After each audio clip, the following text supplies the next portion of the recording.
All right. Hey, how's it, everybody? It is a little after 5 p.m. West Coast time. I'm going to call it 2 p.m. Hawaii time, 8 p.m. on that there East Coast, and 7 p.m. for our Central Time folk. I am Mad Statter today, and this is Chatter with Statter. Let's see here. Sorry about the, wow. Sorry about a lot of the things, the delay, etc. We've got a brand new angle. I'm not sure how I'm feeling about the angle, but anyway. All right, so is it Mad Staturday? Yeah, I guess it's Mad Staturday, even though it's not Saturday. Wait, is it? It's not Saturday, is it? Oh, shoot, my front door is wide open.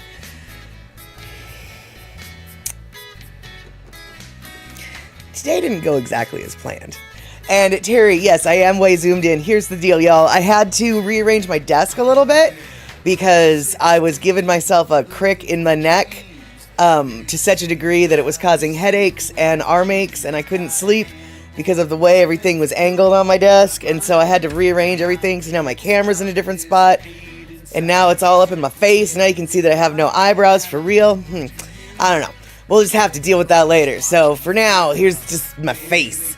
And yeah, today has definitely not gone as planned. I wouldn't have been nearly as late as I was had things gone as they should have, but I was having a very difficult time getting photos from my phone onto my computer, no matter how I did it, uploading it to my Google Drive, uploading it to whateverness. I just couldn't have it happen. Oh, and here I just got something from Pacola T. Just got something from Pacola T. She is just leaving Seattle as we are here. She's going to go to Alaska on, I believe, number 2 of her 4 cruises this summer. So she will not be joining us today. And let's see here. It looks like, so now that's what I've been doing, and that's what Pacola T is doing. And oh my goodness, you guys, if you see me beating myself randomly, there's a fly in my house that keeps landing on my arm, and I keep trying to swat it, and I swear I'm going to break my arm before I get the stupid fly. But if you see me twitching or beating myself, it's because of the fly, not because I have, like, any issues or hatred towards me. Just the fly keeps landing on this one arm, and it's driving me nuts. Anyway, yet another thing that's driving me nuts. A list of many. But what I would like to say to the list of many who are here, hey, how's it? Good to see you, Shock. And now let's scroll down. Good to see you, Terry in Scotland and Katie's Aura. Thank you, Rick, for subscribing for almost 4 flipping years. And Rick, good to see you. Let's see here. We've got Terry and eMusic. Good to see you, eMusic, coming on in. And Mama Sean on that there YouTube side. Good to see you there. And more eMusic and Rick. And Rick coming back from the up north where he's got his getaway cabin. And it looks like they didn't have as much Canadian smoke, good, but they did get Canadian humidity. And all right, let's see here. Trail dust coming in. Trail dust. I'll have to put my chair in a different place now. Yes, actually, and I wish I could put my chair in a different place. It's just, yeah, it's all messed up. And let's see here. Terry in Scotland, where might I get one of those big backgrounds like you have? Is that a stretched canvas? Yeah, it is a stretched canvas, and honestly, I don't really know where you could get it. It's not a painting, it's a print on stretched canvas, and my friend Chad, who is a jack of all trades, he sometimes works with people who are like just moving out of their house and just are getting rid of everything. And this particular painting, or not painting, but canvas, was at one of his clients' homes, and they weren't going to take it with them, and he just thought that it would be a good thing for my stream. I don't think he realized that I would be using it as a background, but he did think that it would be useful somehow. So he gifted it to me. I can eventually, I do know where you can find them, just not off the top of my head. I found them online, and I'll tell you what, Terry, as much as you might want one, you're not going to want one when you see how expensive they are. Like, this is actually ridiculously expensive. I want to say this is like a $500 piece of art. he's got clients that are way out of my price range, let me just say. So whenever his clients want to give me something free, I, as a general rule of thumb, take it because it's not going to be anything I could afford. In fact, the chair that I'm sitting on, also from the same house, and yeah, a chair that I would never have been able to afford. So Rick, though, coming in absolutely with the more economical thing that you could do, which is giving you a nice shower curtain. And by the way, Terry, thank you for those 1,000 biddies. In fact, the shower curtain idea is such a good idea that I'm going to be using that idea. I have been pondering it for a while now. In my bedroom, my closet doors always fall off the rolly, slidey track. And now basically they're just sort of stuck. And so I can only access half of my closet unless I yank the doors off. And so I'm tired of that fight, and I think I'm going to be replacing my sliding doors on my closet with a very lovely shower curtain. And so, well, you need something freestanding like that. I have 2 doors behind me, so a tapestry or curtain wouldn't work. Well, it would, though, if you maybe, just keep the curtain... well, first off, actually, I don't know the architecture of your home, obviously, but, a tension rod can be removed at any time. And I'm sure, as you guys know, because you've seen me without it, I can remove this. I don't think they make rolling shower curtains. No, probably not. Probably not. Alrighty, so, yes, today has been off to a little bit of a strange and slow start. So why don't we, a quarter after the hour, get the party started, shall we? Let's do it.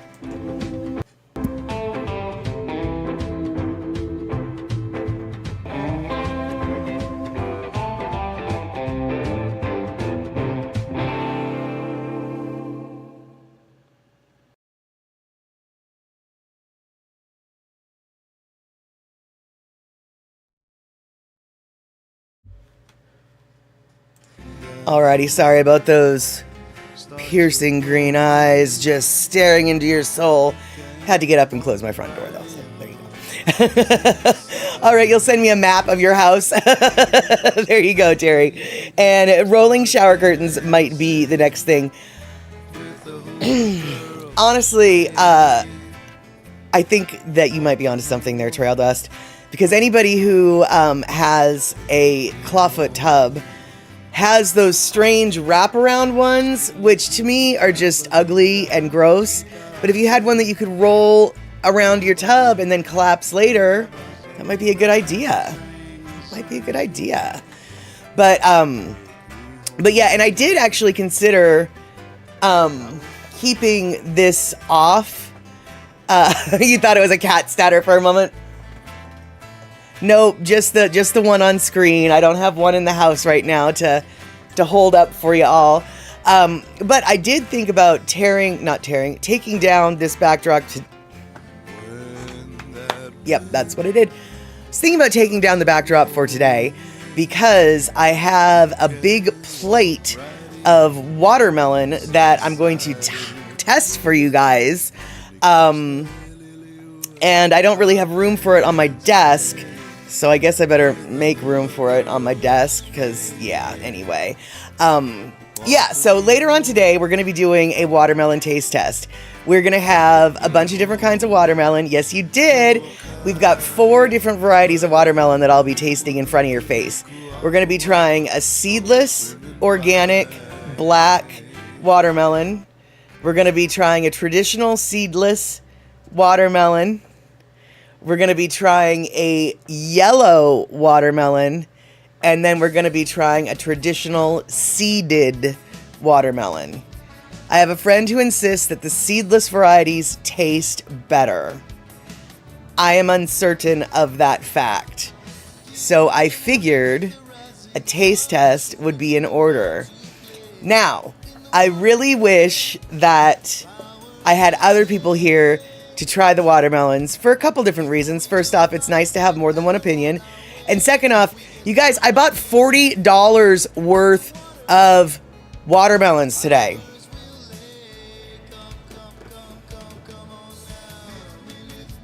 I live by myself. $40 worth of watermelons. I don't know what I'm going to do with all the watermelons that I've got in my fridge right now. I have no idea. In fact, I took half of the seeded... Okay, so the I wasn't allowed... Okay, all right, so I could have bought $80 worth of watermelons, y'all. Except for I had all of them get cut in half. Except for the seeded watermelon. Because Dwayne at Dwayne's Produce said that the seeded ones don't sell as well. So I was going to have to buy the entire seeded one.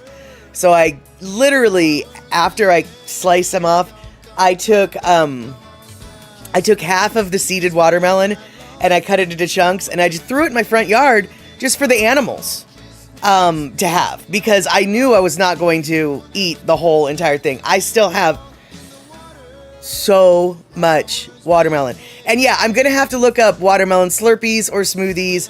The watermelon diet, yeah, I am gonna be on it for certain.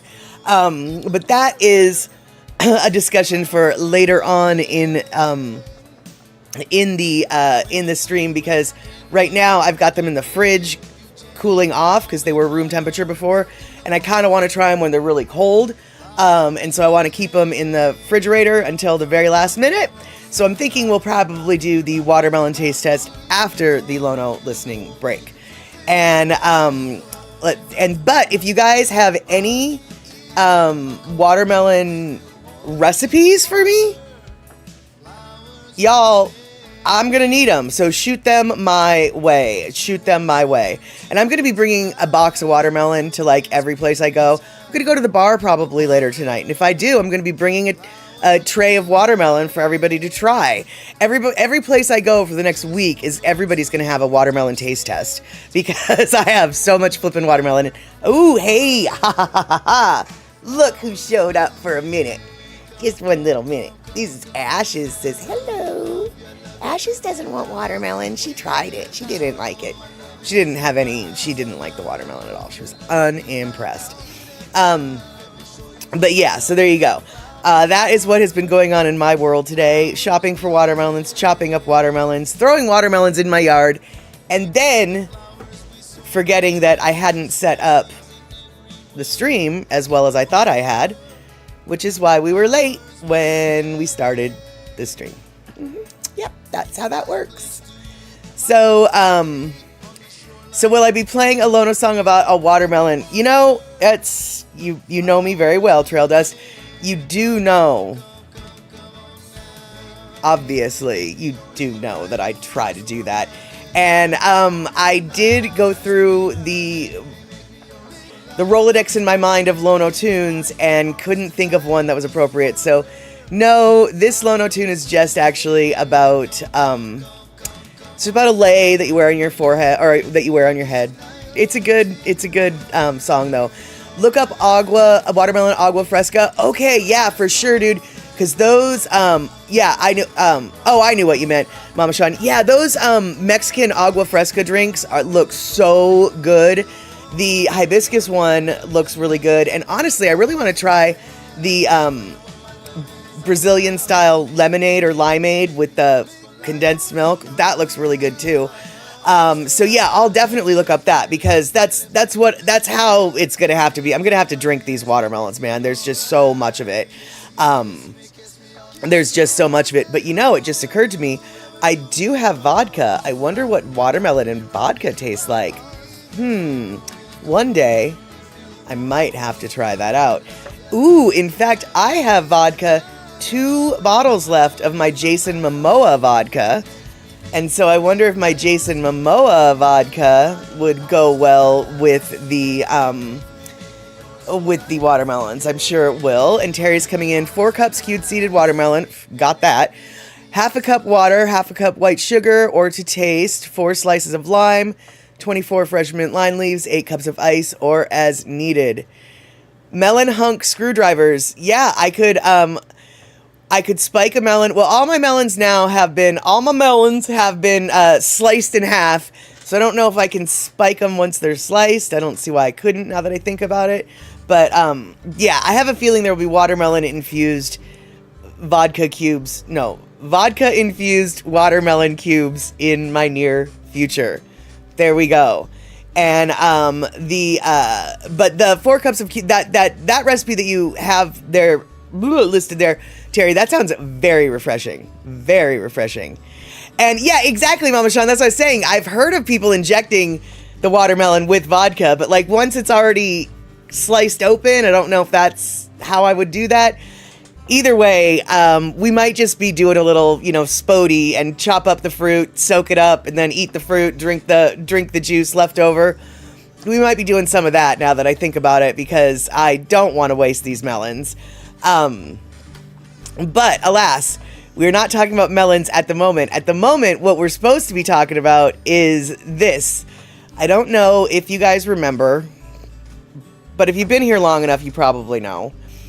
We spend a few minutes, we've spent a few minutes, historically speaking, talking about orcas.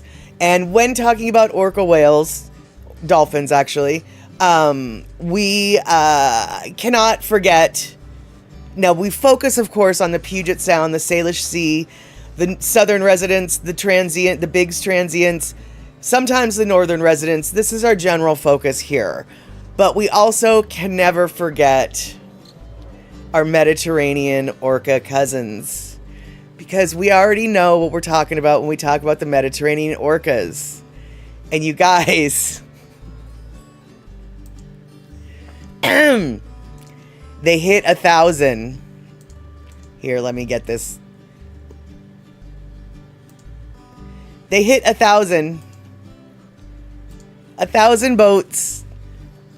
The orcas in the Mediterranean have sunk 1,000 boats officially. They have hit the 1,000 mark.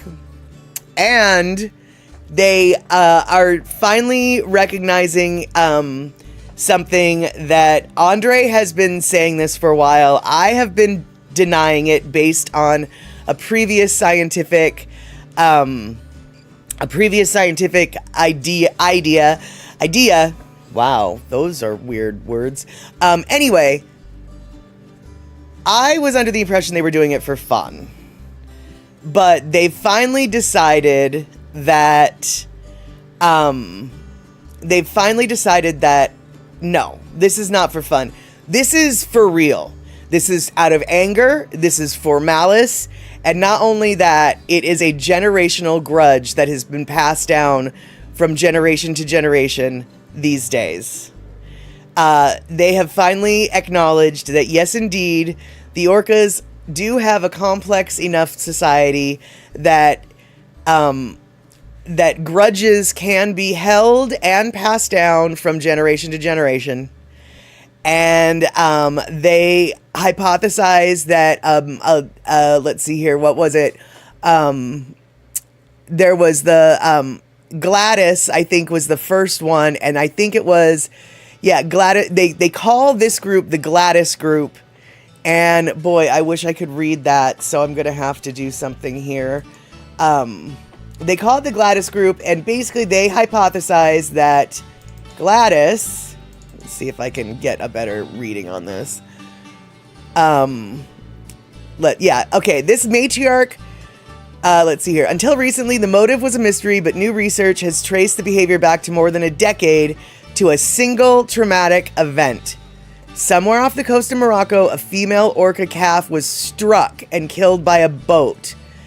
Researchers believe her family, known to scientists as the Gladys Group, never forgot.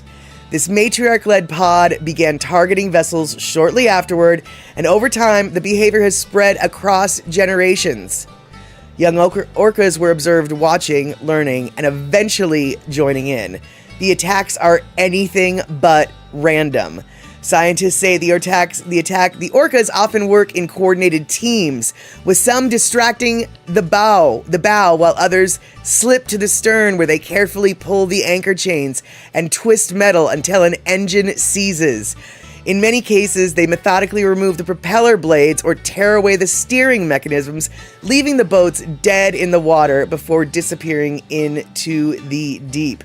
Far from mindless aggression, experts now see it as a rare case of cultural transmission in the wild, a shared, enduring grudge passed from mother to calf, with precision tactics refined over the years. With each successful strike, the legend of the Iberian orca grows. So, that is the story here with the wild orcas. And Kenny from the Cove, good to see you. And Shock, yes, great. Our first interspecies war. Indeed, it does seem that way, and they seem to have the upper hand at the moment. And Rick, I think it's an insurance scam perpetuated by the boat owners scuttling those expensive barges and then blaming the orca. No orca in that picture. I need video, says Rick.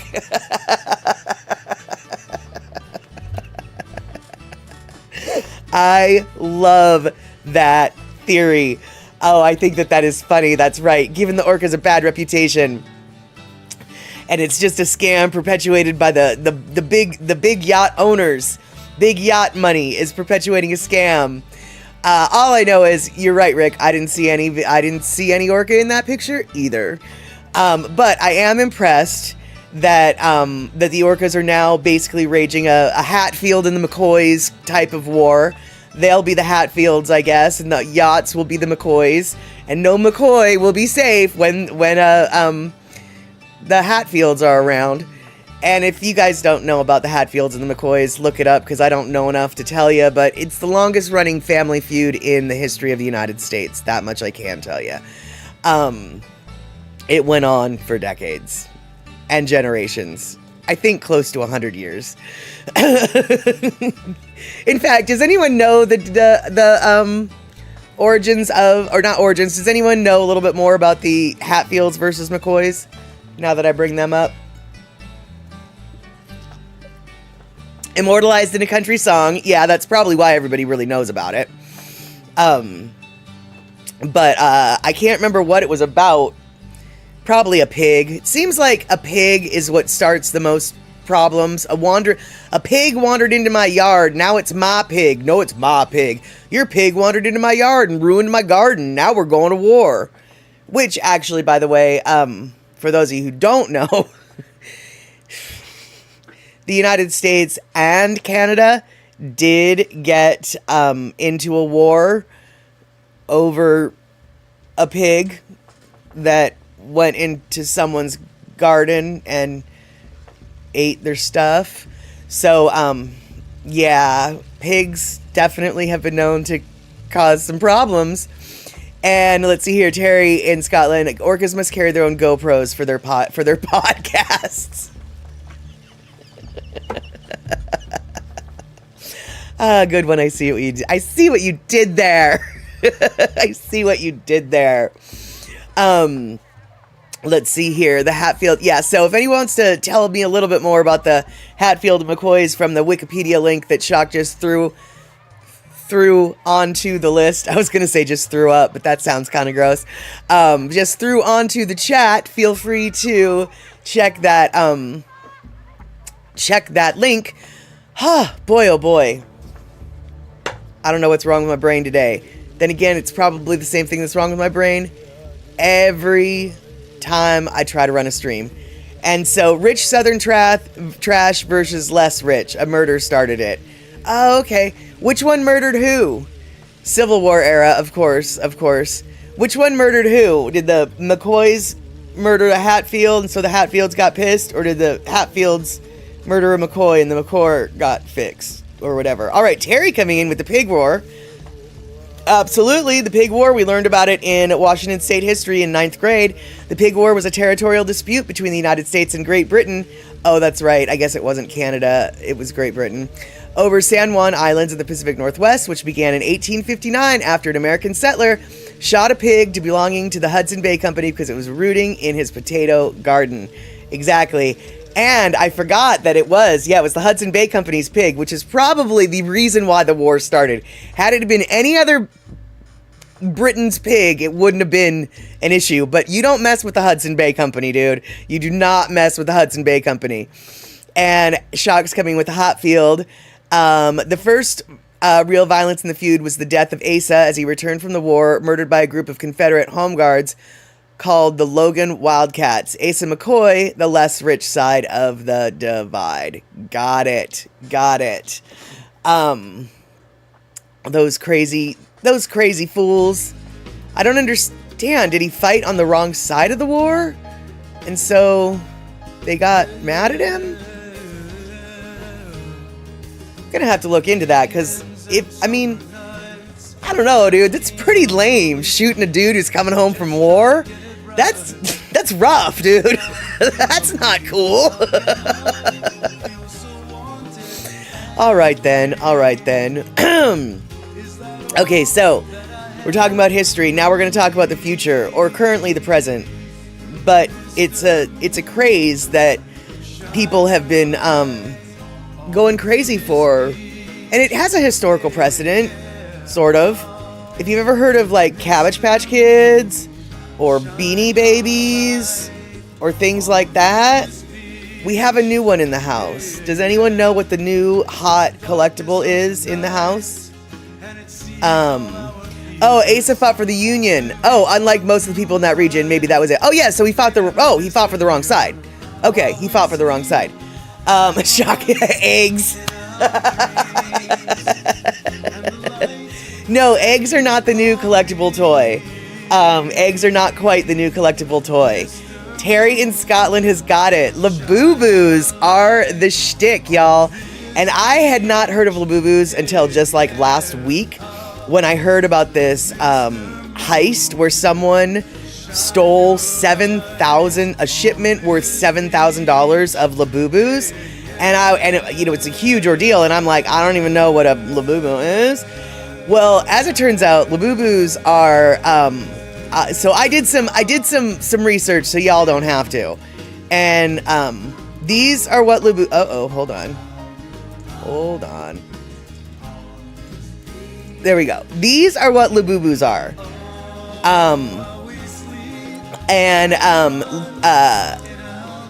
What the fuck is a Labubu? A Labubu is a designer plush toy with a vinyl face, has a keychain, and people are hanging them from their like really expensive designer bags. They come in, they've got different series. So like they've got the Into Big Energy series, the Take a Seat series, the Little Macaron series, or whatever. And they, so this is sort of what a lot of them look like. Let's see here. This is the Big Into Energy series. So what they've got is they've got 6 different varieties. And the ones that are the colored, those are the ones in this series, at least. Those are the ones that are regular.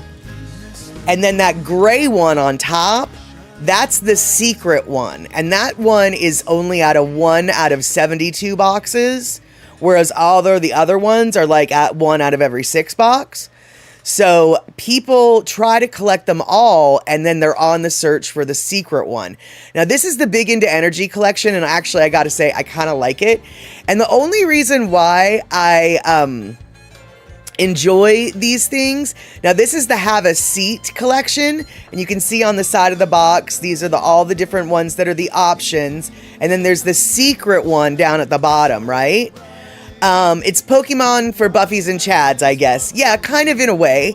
Only there's not really a game for it. It's based on a cartoon called The Monsters, and that's been around for a while now. And you can get these toys at a place called Pop Mart. See, here's another little lineup of the monsters. And so you can get these things. The game is the making of money, right? Exactly. Now you can get these things at Pop Mart. If you get them at Pop Mart, you're guaranteed that they're gonna be an official, real deal thing. But because, like all other crazes, because Labubus are so popular, they're starting to show up counterfeit ones. And I happen to see a couple boxes of Labubus at my bodega down the street from my house. And I say bodega because they're the type of convenience store that might have a fake Labubu, which they had 2 of them, and I'm sure they were fake. I almost bought them, but I didn't have enough money. Hey, Pussycat, good to see you. I just wanted to see what it was, but then after I saw them in the store, I did a lookup, and the secret one is probably dog poop painted gold. No, the secret one here, no, for real, dude. No, the secret ones just look different. Like here, that one's just a bunch of different ones, but like, so the Big Into Energy, the secret one is that gray one, whereas the standard ones are the red, the yellow, the pink, orange, the green, the blue, and the purple. Those are all the normal, easier to find ones. The one that's difficult to find is the gray one that has all of the rainbow teeth, right? And shock, we as a species haven't learned the orcas are correct to fight us. Could be. All I know is people are going nuts for them, and the counterfeit ones, though, people are going nuts for Labubu, but people are also in their own way going nuts for the fake ones, because Puzzycat, I have no doubt that the #1 collectible in the world is Hot Wheels. I have no doubt in my mind that that is the case, because these are definitely not going to be worth anything in the long run. But right now, people are just buying them crazily, like as though they're a collectible. And I think one of the draws is when you buy it, you don't know what one you're getting. It's called blind box opening, so you know that you're getting one of the series, but you don't know what is in there. And so part of it is, I think part of the allure to this fad is the gambling rush, as it were. You're right, Shock, it's gambling basically. So it's the rush of the box opening. And I have to say, it is kind of, I really do think that's the biggest allure to it, because after watching a bunch of videos of people unboxing Labubus, I flippin' wanted to go out and buy a Labubu. I mean, it really is insidious in that way. And also, I kind of at this point want to go buy a Lafufu, because some of the Lafufus are really good, really good copies. But some of the Lafufus are absolutely monstrous. You think that the Labubus are a little freaky looking? Some of the fake ones are just downright diabolical. And it turns out that the ones that are diabolical, the ones that the fake ones are almost as popular as the real ones, because some of the fake ones are just so awful that people are actually collecting the fake ones as well, because they're just so hideous. So that's a strange takeoff of a fad that I've never heard of before, where the fakes are actually like just as popular. But here is a little Labubu video to explain the difference. It's very short, don't worry, I won't bore you with this. But this is a Labubu versus a Lafufu, and how intricate some of the fakes are. So intricate. But here's a little way that you can tell. My urge to buy these things is completely absent. Fair enough, as well it should be, my friend. But you go watch a blind unboxing and suddenly you're just like, ooh, I want to go buy a box and just see which one I get. Even though I'm going to throw whatever it is away because I don't want it. I just want to see which one I get. It's very strange, the urge, how it builds. But here is a little video about Labubu versus Lafufu, because as I believe it was Terry in Scotland said, yes, the popularity of Labubu has led to widespread counterfeiting. Imitation dolls, often called Lafufu, have been sold globally, prompting legal action by Pop Mart, including a lawsuit against 7-Eleven in California for selling counterfeit toys. Yeah, and like I said, the two Labubus that were for sale at my bodega, I have no doubt in my mind they were fake. No doubt in my mind they were fake. But I still kind of was curious what they looked like. But anyway, here is Labubu versus Lafufu.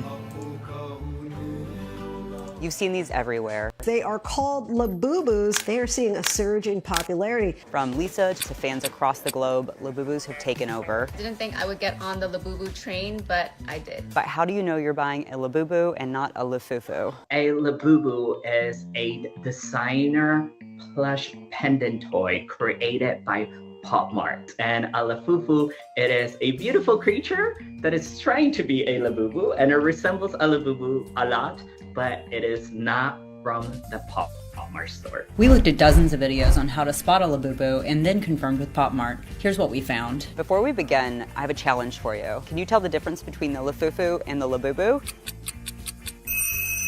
If you chose this one, you're correct. This is the Labubu, this is the Lafufu, and this is how we know. Every Labubu should have exactly 9 teeth. No more, no less. Like this one, you can count. It has 10 teeth. Here are a few other ways we can tell. If you look at the original Labubu's complexion, she has kind of a peachy pink tone to her skin, whereas if you look at the Lafufu, this one in particular has a paler complexion. You're also going to be checking that the cheeks are a little rosy, that they're not bright red. If they're bright red or bright orange, chances are that you do have a Lafufu with you. Pop Mart told us you can also identify a Labubu by their high quality finishes, such as the stitching and the paint job. One obvious way you can tell a Lafufu from a Labubu is the spelling on the tags. Labubu will say Pop Mart on the tag, whereas this specific Lafufu says Poor Mapped. I do like it when they're very obvious. Lafufus deserve love as well. Recent Labubu editions have a seal on the right foot that you can see when viewing it with a UV light. On the foot of the Havasuit, you're always going to have a little mark with a UV light that you can tell.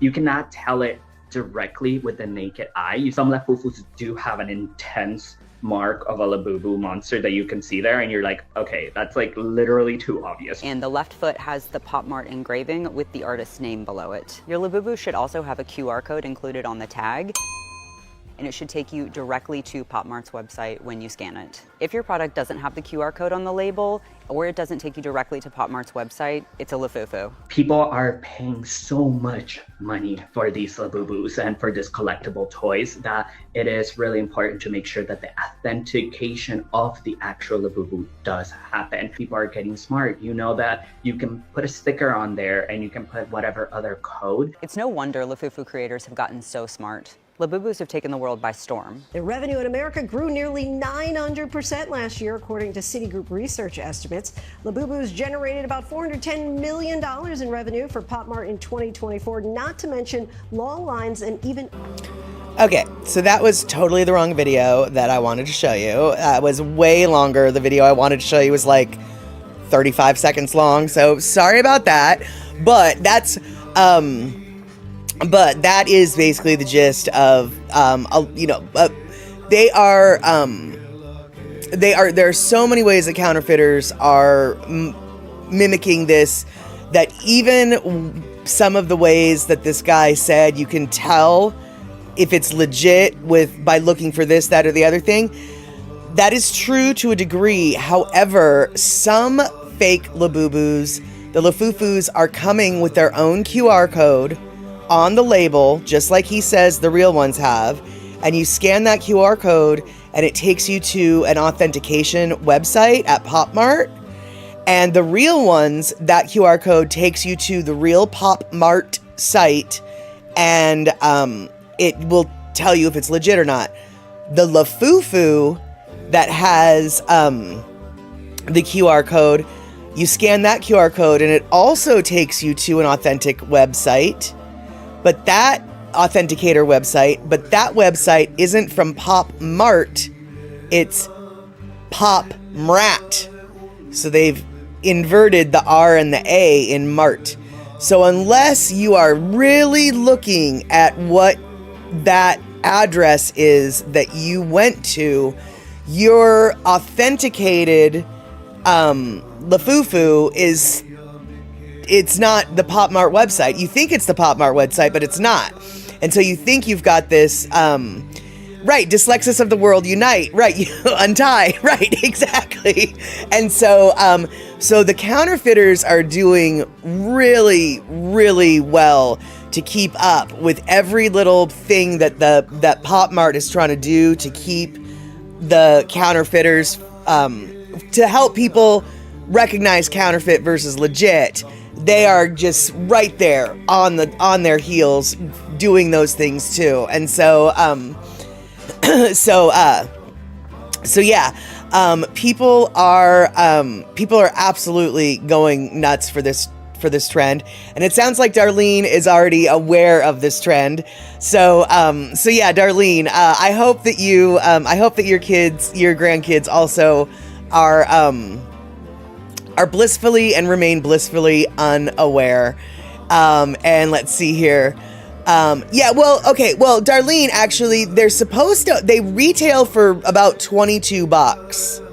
I mean, they're not that expensive in the scheme of things.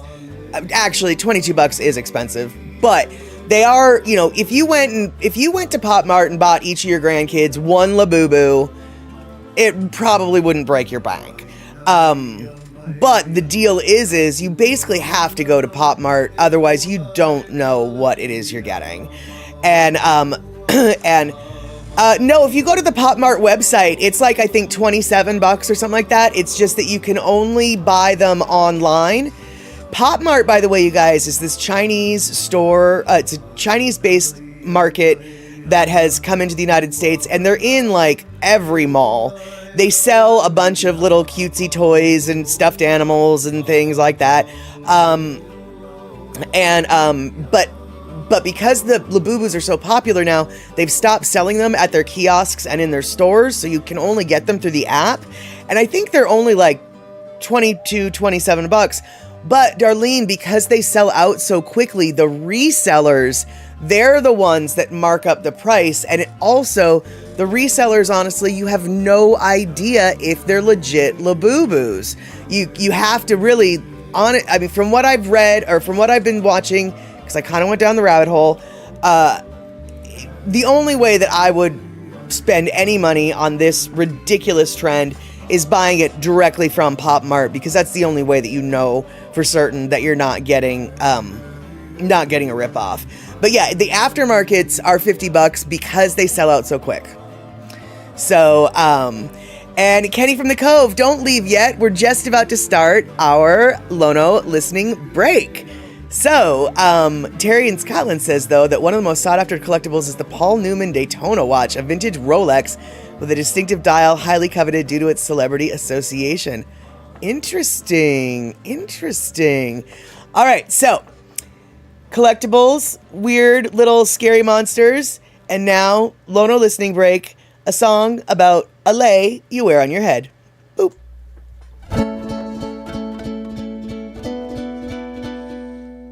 Ipo le manu.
nakapuana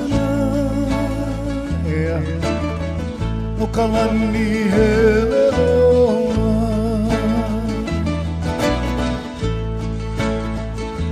ai nakapuana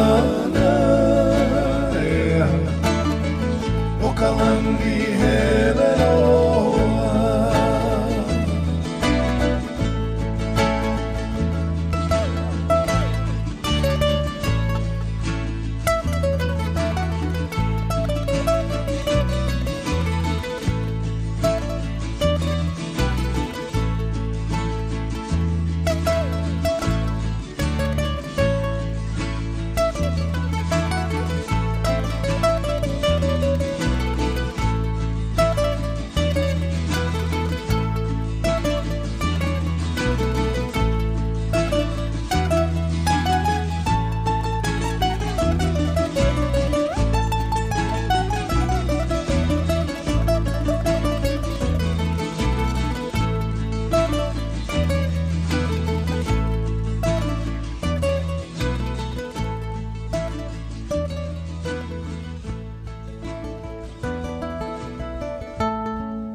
Ipole manu.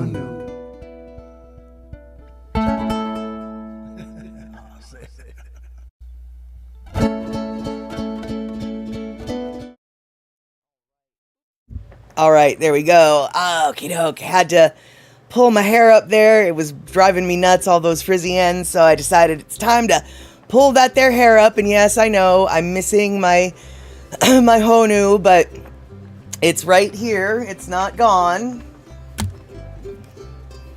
It's still here. But I got something weird on my neck. I don't know what's going on there. And it hurts to wear my necklace. So we're not wearing my necklace. And, all right, so, now, it is after the Lono listening break. What did we promise after the Lono listening break? We promised this. Watermelons. Hey, Sue Honda. I've got 4 kinds of watermelons here. As you can see, let's just talk about the obvious. This is the yellow seedless.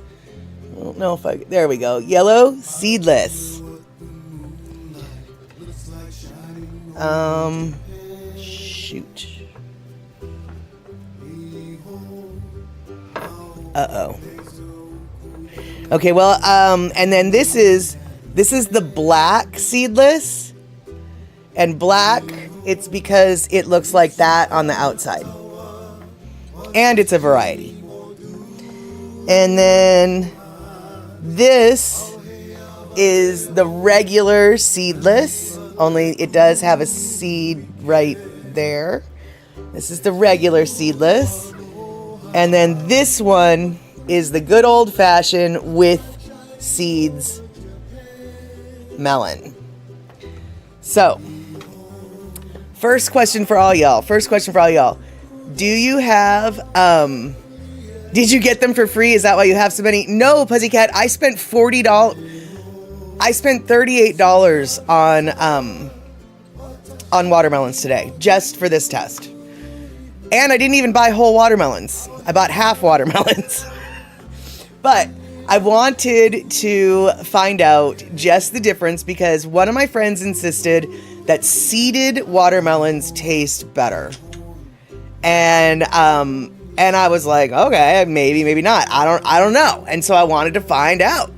And so what we're going to do right now is just for the sake of everyone's I'm going to be giving away watermelons. It's not even like I said earlier today, darling, earlier we talked about this. I'm going to be making watermelon smoothies, watermelon slushies. I'm going to be drinking watermelon and vodka. I'm going to be eating vodka infused watermelon. I'm going to be doing watermelon everything.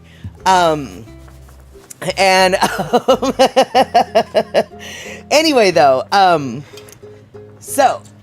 and I'll be giving plenty away. And yes, Pussycat, I think that's the main thing is I'll just be juicing them because then they'll be really easy to eat. So what I'm going to do is I'm going to take a spoon, just because, and we're going to try the one that none of us have tried yet, right? We're going to try the yellow one. I mean, let's just let's just go for the gold, shall we? So,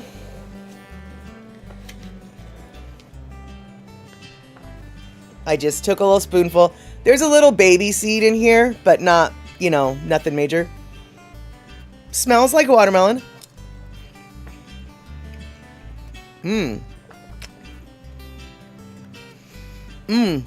Oh yeah, I don't like this. This tastes an awful lot like a cantaloupe.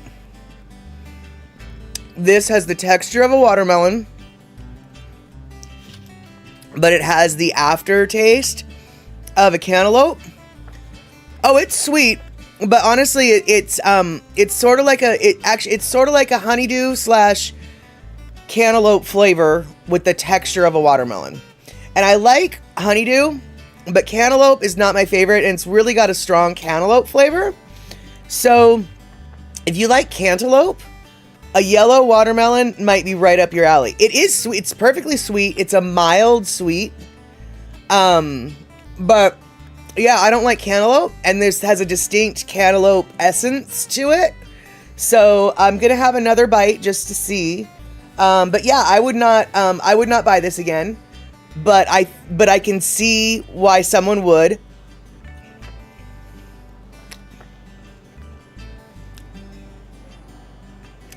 It's a little bit more of a honeydew essence now that I taste that one. But yeah, no, that would not be my first that would not be my first choice with the yellow. Are they crossbreeds? Oh, Pussycat, I have no doubt in my mind.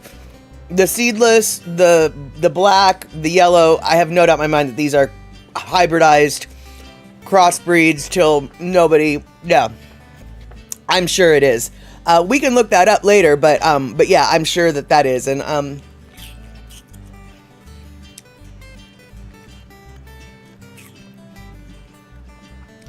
actually like it went closer to the rind. The rind actually tastes really good. Oh, Rick. Okay, Rick's coming in with the facts. Yellow watermelons are part of the genus Citrullus, are a naturally occurring fruit belonging to that family. Yeah, okay. All right. Well, now we know. And a Pussycat, I do think that when we mix this in with vodka, it will taste better. I 100% agree with Pussycat's suggestion. So, well, I just learned something today. I am not a fan. Okay. So now we're going to move from the seedless yellow to the old-fashioned traditional seeded. This is a seeded. Wait, is this the one? Yeah. This is the old-fashioned traditional seeded watermelon. And let's see here.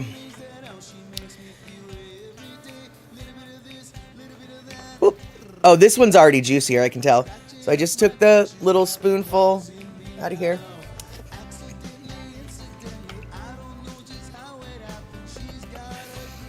Completely different flavor. Way juicier.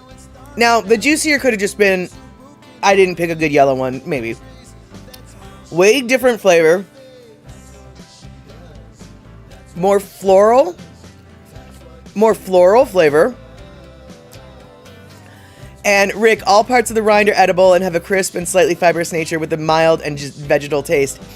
Actually, Rick, I saw online that in Japan they sell watermelon rind. Like they peel off the watermelon and they just sell the rind.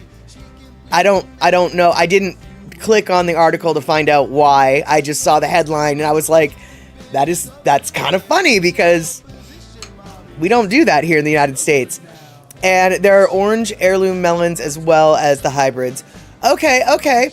I know that Dwayne's has a creamsicle a creamsicle melon. They refer to it as a cantaloupe though, and I don't like cantaloupe, so I haven't tried it yet. It's a gourd. We eat gourds. Pickle it. There you go.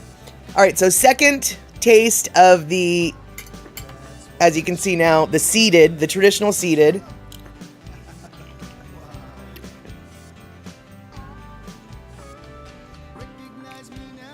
Yeah, this one just tastes exactly like watermelons are supposed to taste like. And this one is, I have to say, I managed to pick a good one on this one because this one is juicy AF. That was semi not family friendly, but this is juicy. All right, so now, here we go. Now this is the regular one, but it's seedless. So, and when I say regular, I mean regular seedless versus black seedless. Black watermelon, traditional watermelon. Pretty easy to see the difference, right? Okay. So, we'll be... Now, seedless sometimes have seeds, like I just literally am picking one out right now. There, it's got a... Oops. There's a tiny little seed, but I'm putting that down. All right, so scoop some watermelon. Oops.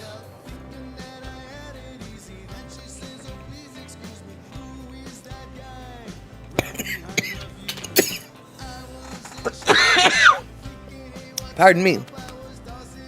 Swallowed it wrong, down my wrong throat. Down my wrong throat. Almost as juicy. Definitely a different texture than the seeded. The seeded watermelon is a looser texture. This is much more firm. The yellow one was also really firm. It would go to my watermelon lung. Yes, that's exactly what's happening right now. This one is a lot more firm. That could just be the one that I chose, although this is really juicy. Juicier than the yellow one.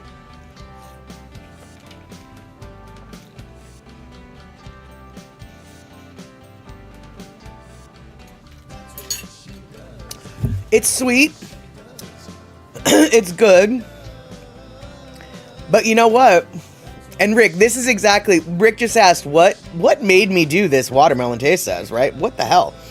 Or was it Puzzy Cat? Excuse me. What inspired me to do a watermelon taste test? A couple weeks ago on Facebook, one of my friends was panicking online. She couldn't find any place that had seeded watermelons. And as far as she was concerned, watermelons with seeds are superior to the watermelons without seeds. And I thought to myself, that is insane. I've never paid enough attention to watermelon flavor to notice one versus t'other. Let alone to have an opinion over which is better.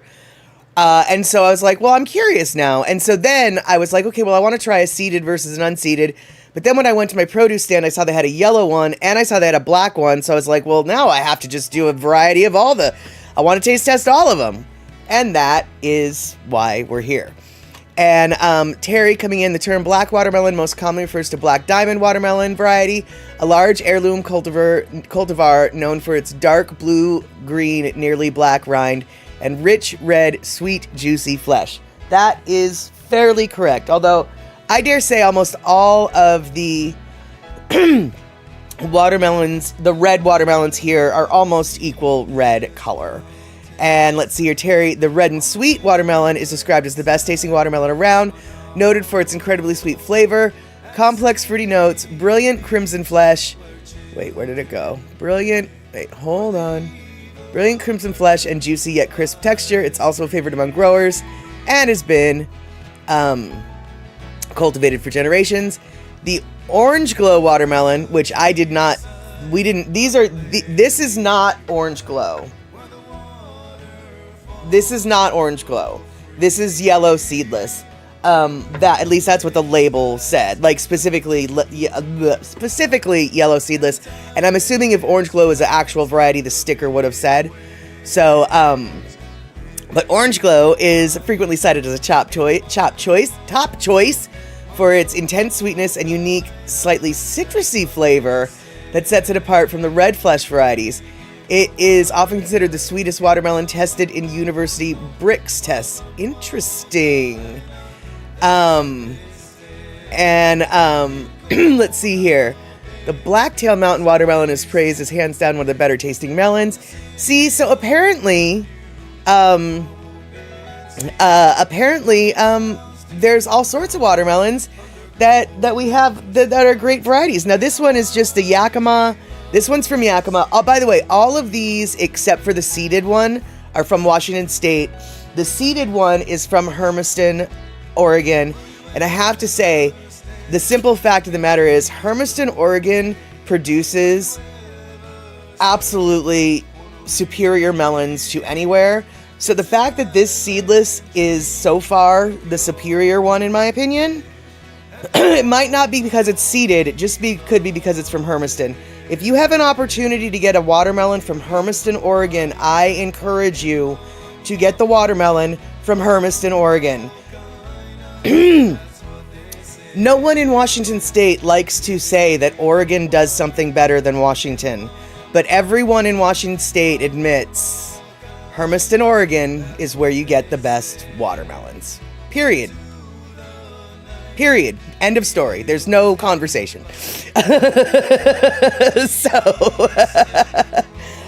So let's see here. This one is okay, but I like the flavor. I think that the seeded one is flavored a little bit more, a little bit better. But don't get me wrong, I took 3 bites of that seedless red with no problem. And pardon me for my chewing and swallowing, but that's what you do when you eat. Alright, so this one is the black one. Seedless black, last one. This one's also organic. The other ones are not. So I just took a really weird thing there.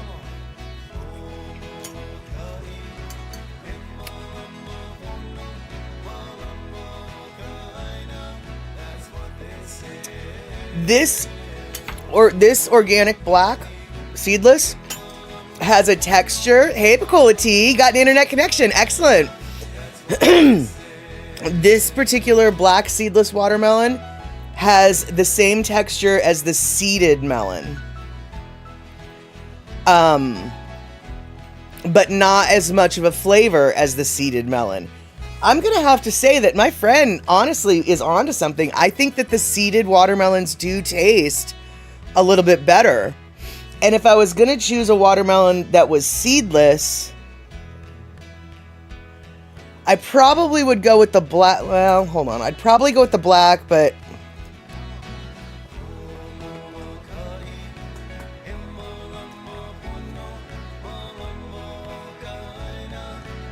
no, I would go with the seedless. This is from Yakima. The seedless, regular. Wow. When you taste the seedless, the seedless regular versus the seedless black, side by side, there is a world of difference. This one has more, the black one has more of a cantaloupe-y melon-esque flavor. I'm going to call it a muskiness for lack of a better term. Whereas this one is much brighter tasting with a little bit more citrusy backdrop. But all in all, we know I don't like the yellow one. So now I'm going back in for the seeded. Yeah. Hands down. Oh, it's got a bit of a perfumey essence. No, the seeded one, hands down, is the best.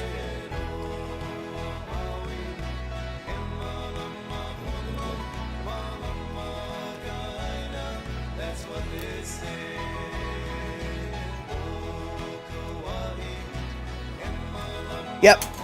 All right.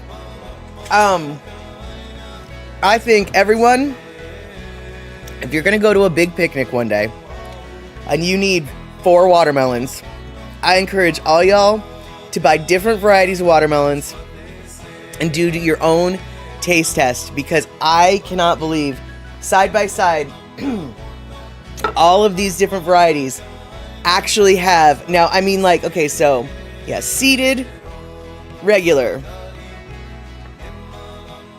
seedless regular, seedless yellow, By the way, that's what the yellow looks like. Black, seedless.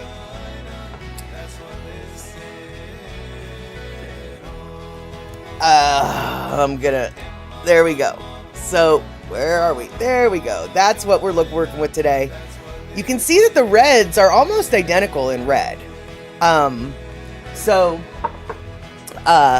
So yeah, but they all side by side absolutely taste different.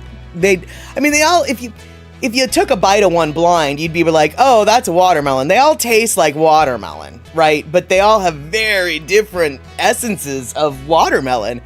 So, yeah, Darlene, I didn't know that I had a favorite, but here you are. You're already wise beyond wise with your years. You're with you on the red traditional seeded one is your favorite. I've had a couple seedless, but not the yellow one. And Pussycat, honestly, I don't know how far I can spit a watermelon seed. I'll have to get back to you on that. But considering my house is filthy, one watermelon seed isn't going to hurt nothing. So let's find out.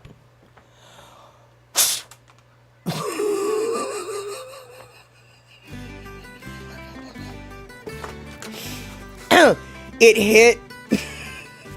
It was probably going to be about a 4 foot.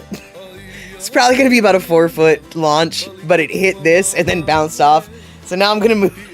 I'm going to move the obstacle. Grab another seed, shall we?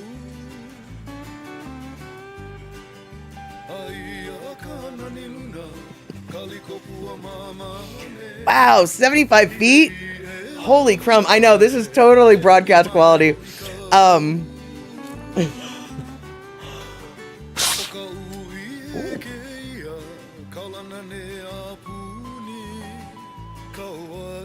Well, I don't exactly know where it landed, but it hit something that clicked, which meant that was probably a 10 foot. There we go. That was probably a 10 foot spit. So that's not bad. I mean, it's nothing on 75, nothing on 75 feet, but hey, dude, 10 feet. All right. That's not so bad, but that's the last we're going to do of that. Just don't hit a cat. No, I won't. I don't think the cats are even inside right now.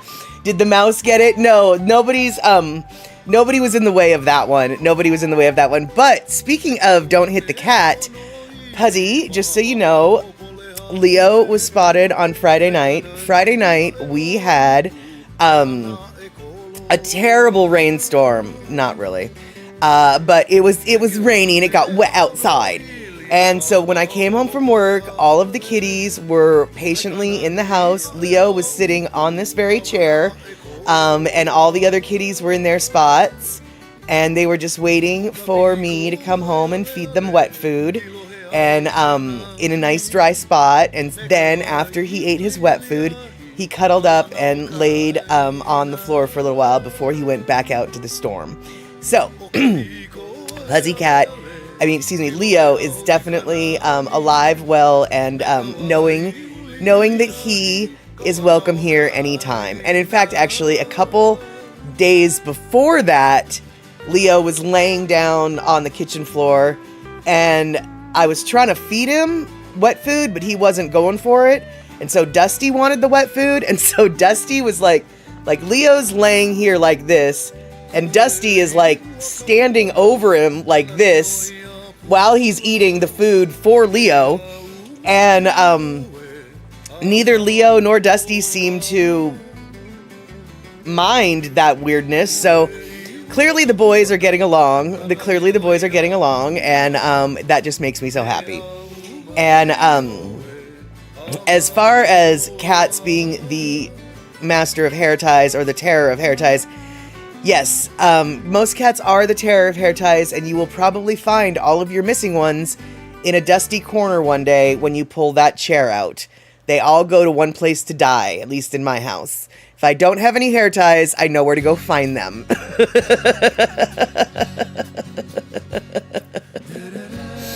And let's see here, Picolati, anyone just now dropping into the stream saying spit? Yeah, I know. Might make them hang around or run for the hills. I know, yeah, I feel a little foolish about that, but there was a method to the madness. What else are you supposed to do when you've got watermelon seeds on your plate?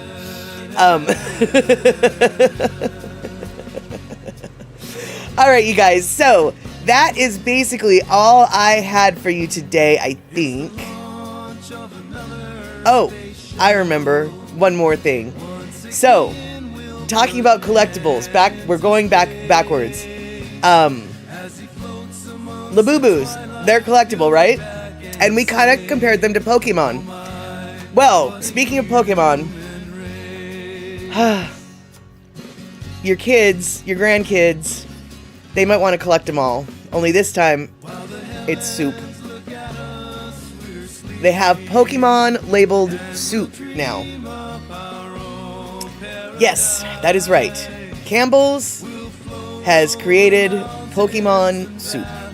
Now, when I say Pokemon soup, I actually just mean Pokemon labeled soup because it's not that it's soup made of Pokemons. It's just chicken noodle. It's just chicken noodle. But if your kids or grandkids are into Pokemon and you want to buy them a little something fun for a winter snack, not a jar, a can of Campbell's soup is a lot cheaper than a Labubu. It's probably even cheaper than a Lafufu. So, if you see these little things on the grocery store counter shelves, actually, you might want to collect them because honestly, sometimes stupid things like this, when you've got cross-brand promotions, that's when things really start getting valuable. And, you know, it's also good to keep it in your emergency cupboard because, like I said, this isn't Pokemon soup. It's chicken noodle soup with Pokemon labels. So, if you're into Pokemon, well, here's more to collect. You gotta collect them all, right? Well, here's more to collect. So, Puzzycat, if you want to, as a joke, go find these in the grocery store and give them to your daughter. She'll probably giggle. Exactly. Correct. Collect the set, and you won't go hungry. And Shock, only homemade soup here. As a general rule, I'm with you with only the homemade soup, but I have a pantry full of, well, not full of, but you know, I have a pantry full of canned food that I would normally not eat, but in an emergency, I would totally eat. You know, like, well, canned beans and canned this and canned that. So, and actually in some Campbell's soup. Although I don't have any Campbell's chicken noodle soup, so I'll have to maybe I'll go collect the Pokemons for my emergency pantry my emergency pantry full of staples. Not staples like for paperwork. I don't need an emergency pantry of that. I've got plenty of staples in my office for that. And a Picola Tea. Oh, brother, can hardly wait for Teenage Mutant Ninja chili cans next. Would it be chili cans, though? Because I thought they liked pizza. So I'm thinking Teenage Mutant Ninja Turtles would be more like on a frozen pizza box, don't you? And a cheese soup for making dips. Yeah, I have a cheese soup can in there for that reason as well. I've got cream of potato soup, just in case I need a cream or something like that. Ooh, mixed with chili, the cheese soup. That actually sounds kind of tasty. So, yeah, I mean, there are times when canned soup is acceptable, but as a general rule, not so much. Ratatouille, rat chili. I feel like ratatouille. Oh wait, no, that's just a vegetable soup, isn't it? Never mind. Because I was thinking ratatouille might be good for what are those? They're the soups, like the big hearty soups, chunky soups. I was thinking ratatouille would be a good chunky soup label crossover. Let's see here. Pizza's better for Teenage Mutant Ninja Turtles. Chili probably better for Ghostbusters. Okay. No, I'm not picking up what you're laying down because I don't know. Don't tell Splinter. I don't know what Splinter means. I've never seen the movie Ratatouille. So, I just happen to know, I'm assuming you're referring to the movie Ratatouille, not just the dish. So, yeah, But Darlene got it. Oh, good. Oh, Splinter, the turtle's mentor, is a rat. Oh. See, I've never watched Teenage Mutant Ninja Turtles either. My sister would have understood that. My sister would have gotten that like this. I'm not my sister. All right, so there we have it. Yeah. So we talked about all sorts of important things, like soup for your family to collect, like melons for your water to eat. That makes no sense. Oh yeah, here's my little melon montage. And Sweet and Juicy, that's the one that was the seedless red. And I would have shown you the labels of the other ones, except for they didn't come through. It was part of the reason why I was so late today, trying to get to the stream. I was trying to upload pictures. The pictures were not uploading. There you go. You're so hip you can barely see over your pelvis? And Darlene, I learned about Ninja Turtles first through younger brothers, exactly, and then again with grandkids. Yep, there you go. There you go. I was really surprised when Ninja Turtles came back. I thought that they were so retro, but they came back with a rage. And here I am, old enough to know that I didn't know that a rat was their mentor. No idea. No clue. No clue whatsoever.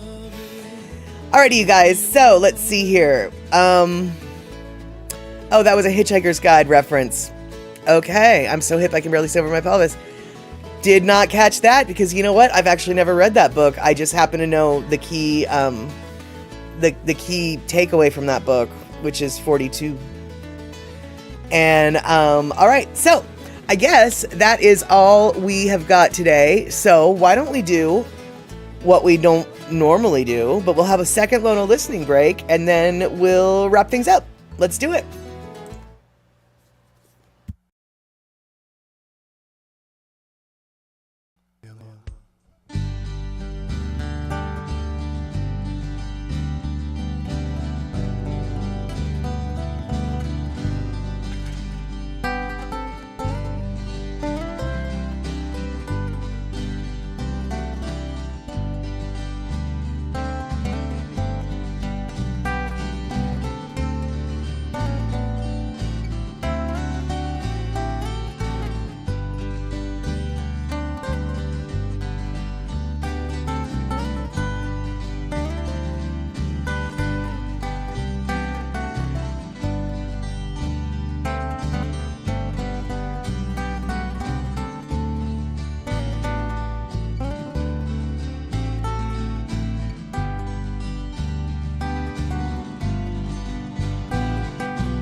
All right, that was our second Lono listening break, and I agree, Pussycat, it was too bad that that Luke couldn't make it to the Lono show yesterday, and I can guarantee that Lono did not come to the Bone Dance, go to the Bone Dance afterwards, because It was a family reunion that he was going to this weekend, so he's staying on the west side with his family.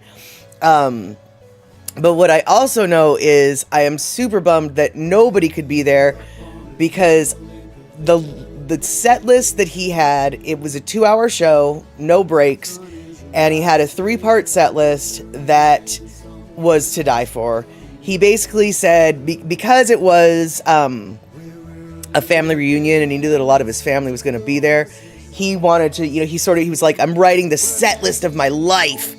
And so he spent a lot of, I would say, weeks coming up with the set list that he chose. And the songs that he told me that were on it, I just like, I wish I could be there to listen to it, because he did his old style stuff, and then he also did his Maui, his what I refer to as his secular stuff. But then he's finishing it with his Rockalele stuff, where he plays ukulele to old rock and roll hits like Billie Jean, Dream On by Billie Jean by Michael Jackson, Dream On by Aerosmith, Mr. Bojangles by whoever that's from. He does an Earth, Wind and Fire song, Every Breath You Take by The Police, a Led Zeppelin tune that I absolutely cannot remember. It's the you don't have to go, that one. Anyway, yeah, I was so flippin' when he was listing off the songs that he was gonna play, and it was just like, why can't I be there? Now, that all being said, there is a small chance that he is going to be coming to Oahu again for other shows. In fact, one of the points of this show one of the points of the show is to sort of start branding himself in Oahu so he can start getting club dates there. And so it sounds like he is, for the first time in a long time, willing to leave his island, and he is hopefully going to be being booked in Oahu later on in the season. Now, Photoluke and Lono probably will see each other when Photoluke goes to Molokai for the Bone Dance in a couple weeks. But Lono's not got any shows planned, so he's not going to be able to video him doing anything like that. Lono at the Blue Note would be awesome. I don't think that is on his registration yet. I don't think that's not the club that he's going for yet. He needs to build, like he said, he needs to build his brand on Oahu. But he's trying to basically build his brand out on Oahu, and so he can start getting booked there on a more regular basis. And he's willing, and even though his family's from the west side and that's where he prefers to be, he's got some contacts out in Waimanalo that he's thinking that he might be able to go do some clubs out there. And then of course, Waikiki is eventually where I think he's probably hoping to be booked, because ultimately that's where the bigger money is. On the other hand, I am being very presumptuous when I say that's where the bigger money is. I actually don't know, because locals might prefer not to go to Waikiki, and only locals might prefer Lono. Who's to say? What I do know is everyone is saying mahalo plenty, mahalo, malamapono chatters. And I look down and I realize, well, hello, I'm supposed to be boom, winding things up. Pakola T, Lono could collab with Uncle Harry Kapono and showcase both old and new talent.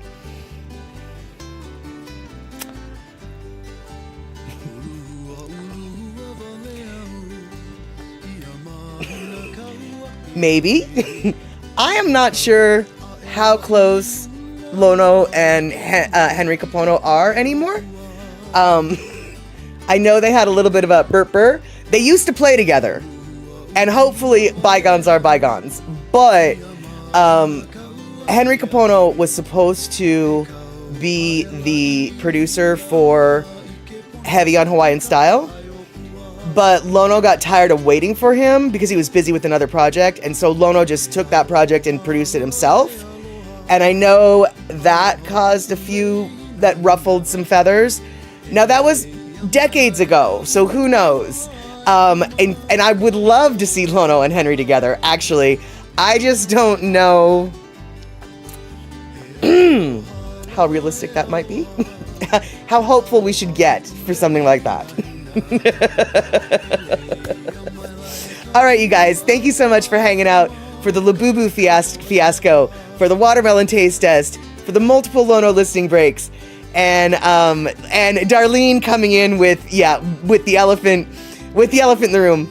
I don't see that happening. Lono's more by himself. Just don't quote me. Just my opinion. Yeah, exactly. We will have to see, won't we? We can only hope, but we'll just have to see. And you'd like to see Lono and Taimani? Yeah, actually, that would be really cool. I don't know how. I don't even know if Lono. I'm guessing Lono's never even met Taimani. The age difference and whatever. I think that would be actually super cool. But we can dream about Lono shows all day and all night. But we're already 2 minutes past the bottom of the hour, so we need to say goodbye. So thank you all so much for hanging out today. I hope to see you if Andy Bumatai is on Tuesday, coming Tuesday. I hope to see you there. And if I don't see you there, I hope to see you Wednesday, 5 p.m. West Coast time, usual place as it were. And we will hang out. And I promise you, we won't talk about Labubus, but I might tell you what the flying fork it is that I ended up doing with all this watermelon. All right, then.